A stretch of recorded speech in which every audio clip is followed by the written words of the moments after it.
Hey, this is Glenn, and today we're talking about difficult conversations. Now, unless you're a trial lawyer or apologist or someone who just likes to argue, difficult conversations are, well, just that, difficult. And most of us would rather have a root canal than participate in one. And we also understand, though, that the longer that we let bad behavior or whatever's causing that difficult conversation go on, the worse the outcome will be in the long run. And so we have to address it, and we know we do. We just don't want to. We just hope that it goes away all by itself, but it never does. So, how do we minimize the awkwardness, the potential loss, the problems? Well, I think it comes down to having a plan. It also helps if you go into the conversation knowing it's going to be difficult and resigning yourself to the fact, and that you're going to have this conversation regardless of how difficult it is. And today we're going to talk about that. We'll put a plan together on having a difficult conversation and hopefully make the process a lot easier for you moving forward. First of all, review your communication. It should be clear and concise. Now, you might get attacked because people often react defensively when you have these difficult conversations. Understand that your response to that is what's going to set the tone for the entire conversation. So anticipate that attack and steel your resolve and steel your nerve to make sure that you're not reacting likewise. You want to be calm and collected throughout the conversation. People will also try to deflect. Often, when you're calling somebody out for their behavior, they'll come back with, well, so and so is doing that, and so is doing this. Maintain your focus on the task at hand, on the behavior at hand. You can say things like, well, I'll look into that, but we're not talking about them right now. We're talking about you and your behavior, and we need to keep on task and address this. Being able to retain the focus of the conversation helps to diffuse the situation a little bit and maintain the focus where it belongs, the person in front of you. Now, speaking of communication, we also want to communicate what the issue is, what the behavior is, and what that effect that behavior is having on the environment.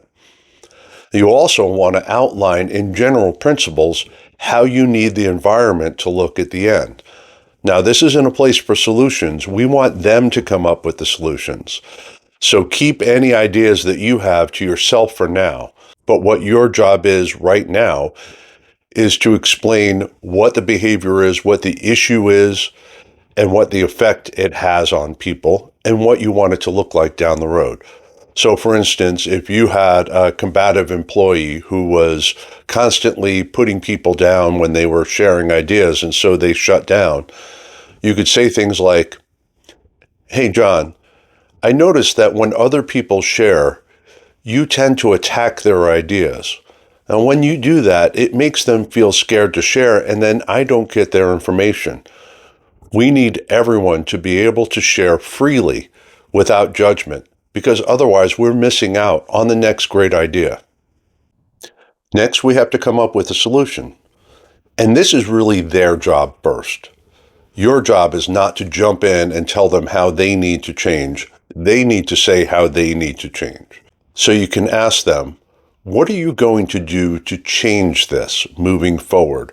Or how can you make sure that this doesn't happen again in the future, now that you realize the importance of the environment that we're trying to create?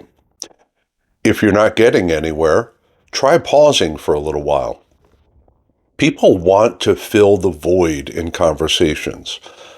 And so with you stepping off of the gas, with you taking the microphone away, you're leaving space that they feel the need to fill. When you leave that space, that's where they're going to come in with their solutions.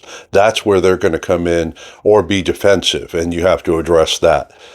But leave them the space to be able to come up with the solution on their own. Now, if they need your help, they need your help. Go ahead and step in if they ask for it.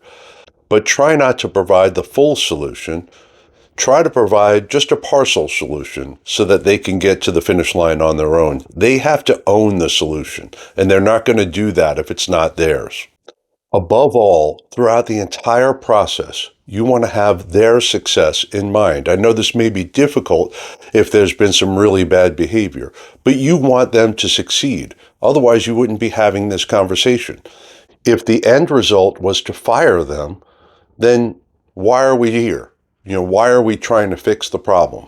You're having this conversation so that they can improve, so that they can get better, so that they can be successful.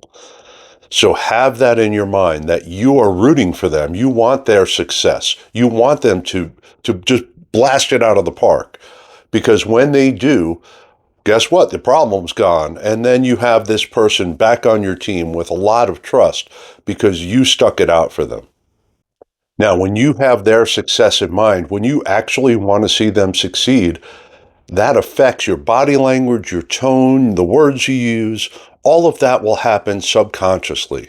And so you won't have to worry about it. You're going to care about them through the process of them changing.